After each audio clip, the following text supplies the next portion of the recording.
Day 32 of 365 Bible Stories.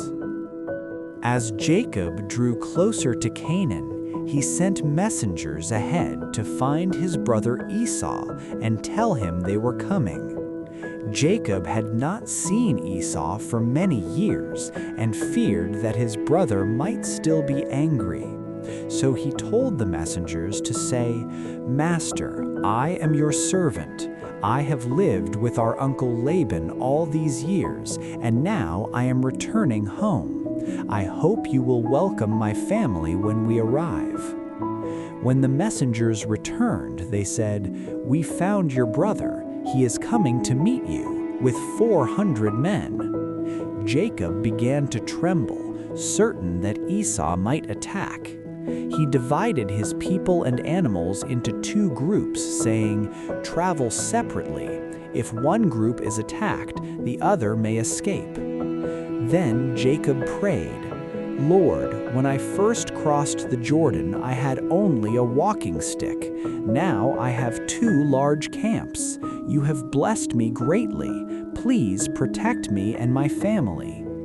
The next day, Jacob chose his best goats and sheep, his fattest cows, and his strongest donkeys.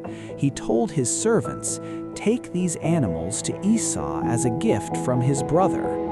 One herd after another was sent ahead, each messenger delivering the same message. That night, Jacob could not sleep. Thinking of Esau and his 400 men, he moved his family safely across the river and returned to stay alone. Just before sunrise, a man came and wrestled with him. They struggled through the night, and when the man saw he could not overpower Jacob, he touched Jacob's hip and put it out of joint. As the sun began to rise, the man said, "Let me go." But Jacob replied, "I will not let you go unless you bless me." The man asked, "What is your name?"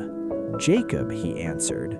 The man said, "You have wrestled with God and prevailed. Your name will now be Israel." Then he blessed him.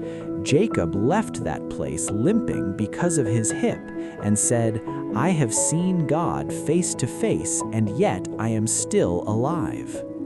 Join me tomorrow as we continue this journey through the Bible.